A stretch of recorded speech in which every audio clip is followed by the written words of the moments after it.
Jadi mungkin teman-teman di daerah mungkin ya sekarang udah terkoneksi semua internetnya. Bisa banyak tahu lah tentang Pulau Jawa dengan teman-teman di Jogja segala macamnya tanpa mereka berada di sini. Tapi yang tidak akan mereka rasakan adalah bagaimana rasanya berdinamika langsung. Salam waras. Halo sahabat kece, balik lagi dengan saya Pas Subscribe. Salam waras. Baik, pada kesempatan kali ini kehadiran seorang tamu yang sangat luar biasa, Bung Virgo. Apa kabar? Ya baik, sangat baik sekali. Luar biasa, kayak cerah. Bung Pasko bagaimana? Bung sehat. Kemarin pulang kampung ya? Ya Saya pulang dengar-dengar. kampung, walaupun agak sedikit jauh lah dari kampung ya, saya dari itu. kampung. Iya, Tapi satu pulau lah itu. iya ya. Tapi agendanya apa kemarin? Ya kita kemarin bersama teman-teman delegasi dari Jogja sedang menghadiri kongres dan MPA PMKRI di Samarinda. Wow, Samarinda ya? Ya Samarinda. Bagaimana rasanya? Ya begitulah rasanya berjumpa dengan teman-teman dari cabang-cabang seluruh Indonesia, bertemu teman-teman di pengurus pusat. Oke. Banyak dinamika lah yang kita alami. Luar biasa. Wah. Ya, jadi tidak tahu Bapak tidak sadar bahwa ternyata kita ini sebenarnya banyak ya, tersebar di mana-mana. Teman-teman kita tidak hanya di Jogja tapi di mana-mana. Ya, itu yang saya sangat merasa bangga ya, berada di PMKRI, bertemu teman-teman dari cabang lain. Oh, ternyata ketika kita di Jogja ini mungkin terlalu sempit cakupannya. Oke. Ketika kita bertemu di forum yang lebih tinggi, forum nasional, kita bertemu dengan teman-teman dari seluruh Indonesia. Oke. Dari Sabang sampai Merauke itu hadir semua di sana. Ya, jadi ternyata Indonesia mini itu ada dalam PMKRI itu ya, dari berbagai macam daerah, dari latar belakang semuanya kita ketemu di sana ya. Ya mungkin kalau bukan karena PMKRI saya tidak bisa bertemu dengan kawan-kawan itu. Iya, iya. Jadi bangga jadi Ya, kader PMKRI ya. sangat bangga sekali. Luar biasa. Jadi oke, Bung Virgo, ini aku mungkin cerita sedikit tentang bagaimana latar belakang gitu kan. Latar belakang artinya perjuangan dari awal untuk pendidikan gitu ya, sampai kenapa harus masuk di PMKRI, ya itu bisa di sharing. Ya, mungkin akan saya ceritakan sedikit saja ya, karena itu juga sangat panjang ya. Siap. Jadi memang kalau orang tua memang asli Kalimantan, Oke. asli suku Dayak Kalimantan. Nah, saya itu untuk SD SMP-nya itu di Kabupaten Skadau. Skandal ya. Skadau. Memang kelahiran saya dari Kabupaten Skadau. Oke. Nah, kemudian saya untuk SMA-nya itu saya pindah ke kabupaten sebelah. Oke. Itu ada Kabupaten Sintang. Saya SMA di SMA Pancasila Sintang itu. Iya, iya. 3 tahun berpendidikan di sana, mulai aktif ikut organisasi, mulai dari di Pramuka. Oke, oke. Memang saya lebih banyak aktif di Pramuka pada saat SMA dulu. Bisa pergi ke luar negeri lewat Pramuka juga. Pernah? Ya pernah. Wow. Luar biasa. Pada saat itu kita pergi untuk acaranya Jambore di Malaysia, Malaysia. di Kuala Lumpur tahun 2017. Wah. Nah, setelah itu, setelah mendapatkan SMA di Sintang, saya mulai berpikir ini mau melanjutkan studi di mana. Oke. Sebenarnya sudah keterima di beberapa kampus, ada di Pontianak, Iya, iya. ada di Jakarta. Pada akhirnya saya memilih untuk lebih ke Jogja. Wah. Saya kuliah di Fakultas Hukum Universitas Atmajaya Yogyakarta. Ya. Masuk kuliah itu 2018, Oh, oke. sekitar bulan Agustus begitu. Iya, iya. Sampai sekarang ini ya mulailah berdinamika dengan teman-teman di Jogja. Oke. Mulai banyak teman-teman untuk mengajak gabung organisasi, baik itu di kampus dan di luar. Nah, di luar ini salah satunya di PMKRI ini. Iya. Ya kalau saya cerita sebenarnya agak agak lucu sebenarnya. Agak lucu juga sebenarnya gabung PMKRI itu. Oke. Jadi pada saat itu tuh bulan Februari sepertinya. Januari Februari 2019, saya itu masih semester 2 kuliah. Saya diajak oleh teman saya untuk gabung PMKRI. Saya ikut dinamikanya. Rupanya asik juga di PMKRI begini. Iya, ya. Ikut terlibat dinamika sama kawan-kawan sampai akhirnya jadi di kepengurusan, tepatnya di Presidium Gerakan Kemasyarakatan untuk periode 2020-2022. Berarti kemarin ya, Pak, Iya. sudah tanggalkan jabatan. Sudah dimisioner. Sudah didimisionerkan. Betul. Pak Fred. Oke. Sebelum ke Sintang ini kan dari Skandal ya. Skadau. Skandal itu artinya ke Sintang itu sendiri merantau berarti? Atau dengan orang tua? Enggak, sebenarnya di Sintang itu ada kakak sepupu saya. Kakak sepupu saya itu kebetulan memang tamatan SMA itu juga, Oke. dan dia menjadi guru di situ. Menjadi guru kimia di SMA itu. Nah, saya berpikir ya sudah, mending saya ikut situ aja untuk melihat suasana yang baru. Iya. Karena saya berpikir cukup bosan juga apabila di satu kabupaten terus hidup. Oke. Cobalah untuk melihat di kabupaten lain gitu. Oke. Artinya kan berarti berpisah dengan orang tua gitu maksudnya. Iya, berpisah dengan orang tua. Luar biasa. Kali pertama ya mulai merantau itu. Kali pertama. Cuman dalam beberapa waktu ya kadang-kadang balik juga karena kan dekat. Jaraknya tidak begitu jauh. Paling hanya ya kendaraan mungkin 1 jam 30 menit lah. Dekat ya. Dekat. Luar biasa. Berarti dari SMA sudah aktif di organisasi ya. Aktif di organisasi ya. Betul. Di OSIS juga mungkin ya. Untuk di OSIS kemarin saya nggak terlibat. Tidak terlalu ya. Tidak terlalu. Kebanyakan di pramuka. Wah, pramuka itu keren ya. Jadi banyak camping-campingnya ya. Ya itu pengalaman saya jatuh cinta dengan organisasi itu ketika masuk pramuka. Ya, Jadi banyak tantangan sebenarnya yang harus banyak dihadapi ya. gitu. Ya itulah. Ini makanya kita sering mendengar banyak abang-abang kita yang ya mengatakan bahwa ya, kalau mau untuk kuat, mau supaya apa punya tahan banting gitu kan dengan berbagai dinamika ya mau tidak mau harus kita memberi diri untuk dibentuk ya. Betul. Salah satunya organisasi. Betul. Jadi bersyukurlah Bung Virgo kan mulai dari awal sudah ada bayangan-bayangan tentang organisasi gitu kan. Jadi ke sini ya tinggal menyesuaikan diri gitu. Betul. Ya. Tidak seperti kita yang ya tidak tahu apa-apa tentang organisasi langsung sampai di sini wah itu organisasi ya. Nanti proses-proses 2-3 tahun kemudian baru kita sadar oh, ternyata organisasi itu begini. Jadi keren ya. Menarik soal Atma Jaya itu. Kenapa harus di Jogja? Ini sebenarnya menjadi faktor penting ya. Kenapa sebenarnya pada akhirnya memilih untuk di Jogja Oke. dan di Atmajaya. Saya berpikir begini, teman-teman dari Kalimantan Barat itu, Oke. baik keluarga, teman-teman dan lain-lainnya, sudah sangat sering menceritakan tentang Jogja. Bahkan saya sejak SD itu sudah berpikir oh, Jogja, sana banyak orang-orang kita dari Kalimantan maksudnya, Benar. banyak teman-teman dari daerah lain, sehingga memang terkenal sebagai kota pelajar. Kota pelajar. Kota pelajar. Nah, kemudian saya berpikir, oh ini sepertinya menjadi momentum yang baik bagi saya untuk bertemu dengan teman-teman dari luar Dari luar daerah lah luar ya. daerah. Jadi, Kemudian saya juga mendapat banyak cerita dari orang tua. Oke. Kalau misal mau studi, ya silakan pergi ke Jogja. Misalnya juga biaya hidup murah. Mungkin banyak hal-hal yang bisa saya dapat. Dan sampai sekarang ini ternyata terbukti benar. iya ya. Terbukti benar. Orang tua pernah di Jogja atau? Orang tua nggak pernah. Orang tua studinya di Kalimantan. Cuman pernah pergi ke sini. Pergi ke Jawa. Jadi maka arahkan ya walaupun sedikit tapi banyak juga teman-teman yang punya pengalaman di sini dan mungkin mereka ceritakan gitu ya. Betul. Ya, akhirnya mereka tahu dan ya Jogja memang saya juga bersyukur untuk datang ke Jogja gitu ya. Nah dari proses untuk masuk ke Atma Jaya ini sorry ya Atma Jaya ini kan identik dengan kampus yang mahal ya. Ya. Tapi kok bisa nekat untuk masuk ke sana? Secara latar belakang ekonomi orang tua juga memang cukup mampu ya untuk membiayai teman-teman di Jogja itu. Ya kendati pun memang cukup mahal juga untuk uang pertama masuknya lumayan mahal lah. Lumayan mahal ya. Uang per semesternya juga. Oke.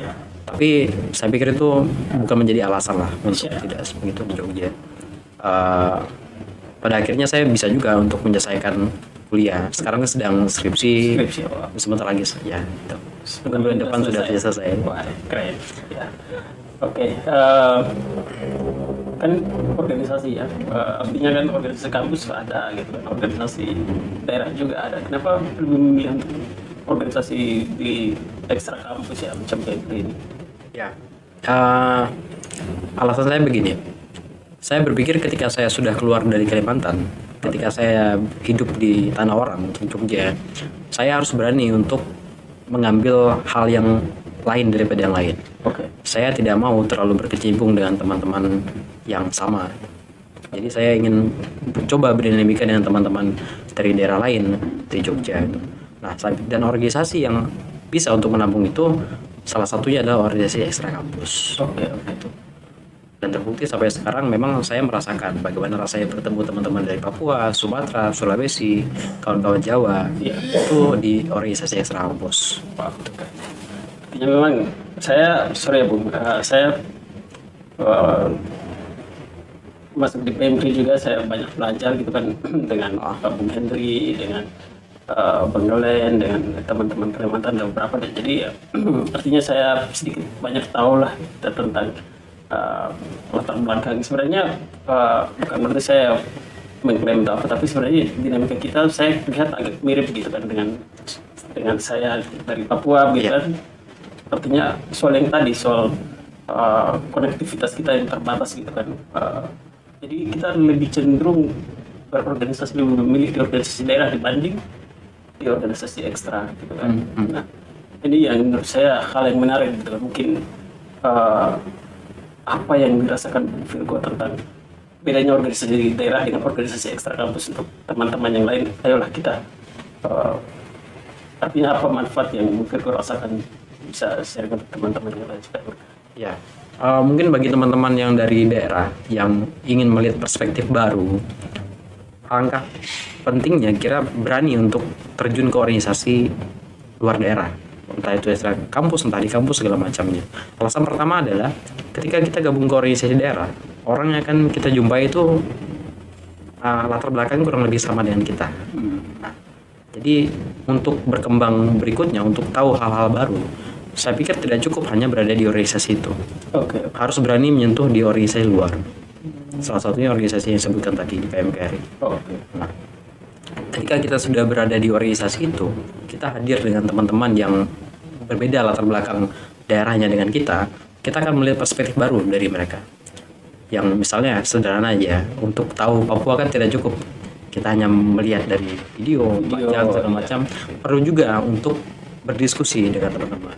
Dengan Bu Basko saya bisa tahu, oh ternyata Papua itu ada dua, Papua dan Papua Barat. Kebanyakan orang kadang-kadang teman itu tidak tahu loh, menganggap bahwa Papua itu satu. Ternyata ada dua, dan daerah-daerahnya juga ada, dan ternyata ada banyak suku yang banyak. Sebenarnya saya pribadi tidak begitu tahu ya sebenarnya. Ketika mendengar langsung sangat banyak sekali ternyata suku-suku. Ya kurang lebih ternyata sama di Dayak. Ya, di Dayak juga banyak suku-sukunya. Gitu.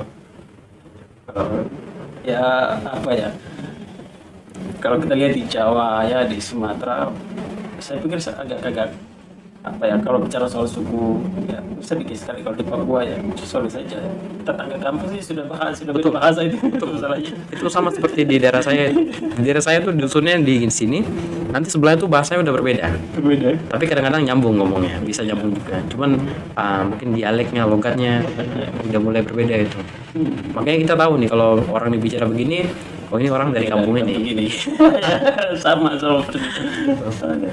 ketika Bung Virgo masuk di PMKRI gitu kan, apa namanya, bisa berkomunikasi dengan teman-teman dengan berbagai latar suku, latar budayanya, bahkan lintas universitas ya, jadi berbagai macam universitas yang kita ketemu di PMKRI, dan kita bisa memperkaya diri dengan begitu ya. Ketika ada diskusi, teman-teman ini melihat dari sudut pandangnya mereka, dari basic ilmunya mereka, dari mungkin dari daerahnya mereka, itu memperkaya kita ya. Jadi menarik ya. Sekarang berarti sudah mau skripsi ini, Bu? Sebentar lagi sudah mau selesai. Sudah mau selesai. Luar biasa. Ya. Rencana selanjutnya mau lanjut S2? Waduh, ini pertanyaan yang sebenarnya saya mau masih bertanya-tanya juga. Ya sebenarnya ada banyak jalan sih, dan mungkin saya perlu menentukan satu, tapi saya masih mempertimbangkan ke depan bagaimana. Pribadi masih ingin sebenarnya untuk melanjutkan studi kembali, karena mengingat saya masih muda juga. Bisa juga planning studi dan sambil bekerja, entah pergi ke Jakarta ataupun daerah lainnya. Mungkin nanti saya tentukan setelah selesai pendidikan S1 ini. Kita ya katakan datang dari daerah gitu kan, karena ini juga sering menjadi masalah tersendiri untuk teman-teman untuk membuka diri untuk atau ambil resiko lah, katakan seperti itu, merantau ke tempat yang baru itu kan agak ribet juga untuk teman-teman ya seperti kita lah dari daerah gitu kan. Nah, kenapa Bung Virgo bisa, artinya sudah bisa merasa bisa untuk bertarung di luar daerah bisa? Untuk di daerah ini untuk berani ambil risiko. Nah, artinya kenapa Bung Virgo mau ke sana gitu? Ya, seperti yang saya sampaikan tadi bahwa tidak akan cukup bila saya hanya bermain di daerah terus. Oke. Dalam artian saya perlu perspektif lain. Saya perlu perspektif lain, saya perlu dinamika lain yang pada intinya itu kan akan memperdalam pengalaman saya ke depannya. Oke. Karena ya kita pikir saja, saya sekarang umur saya masih 22, masih 21 tahun. Wah, Masih 21 tahun, masih sangat muda sekali. Dan itu sangat banyak waktu yang bisa saya gunakan untuk memperdalam ilmu, pengalaman, dan hal lain-lainnya. Karena apabila saya sudah umur sebut saja 30 dan segala macamnya, mungkin agak terbatas ya. Benar. Apalagi nanti misalnya mungkin berkeluarga segala macam itu. Ruang gerak makin sempit ya. Ya sudah ruang gerak semakin sempit. Dan saya pikir mungkin saatnya sekarang ini untuk mencari hal itu. Jadi itu menarik ya. Jadi dari Bung Virgo tadi kita bisa petik ya apa yang dari Bung Virgo bahwa tidak cukup kita di daerah ya.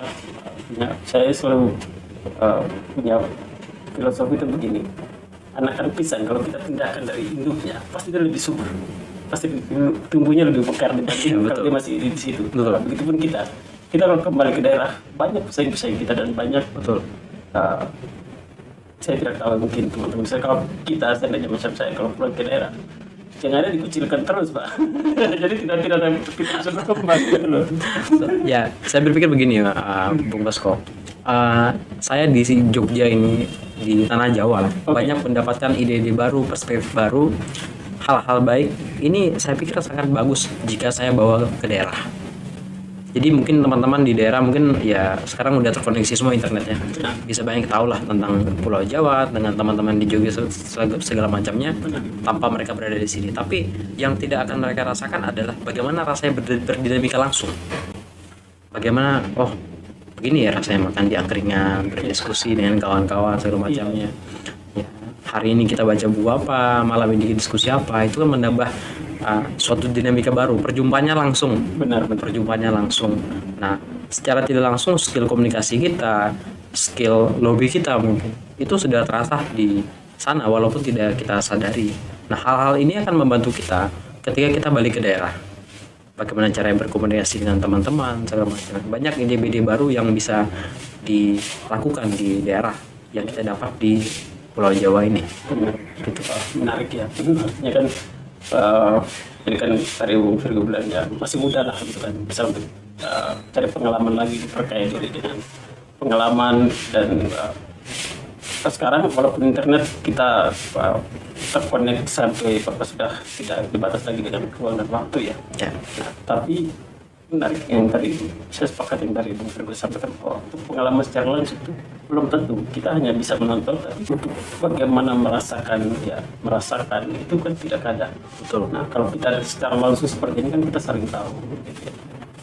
Dan itu yang menurut saya sangat menjadi tantangan tersendiri untuk teman-teman hari ini, di mana internet itu memanjakan teman-teman tuh berada di zona nyaman lah, berada di ruang-ruang yang sempit gitu ya. Tapi sedangkan pengalaman, sedangkan ilmu itu kita dapatkan di situ. Bagaimana kita memberi diri ya. Kita memberi diri, kita dibentuk di situ ya. Akhirnya kita tegas karena terus terang saja di daerah kita banyak yang tahu tentang Jogja, banyak yang tahu tentang internet, banyak yang tahu tentang peluang, tapi mereka mencoba untuk melakukan itu, mereka bingung mulai dari mana.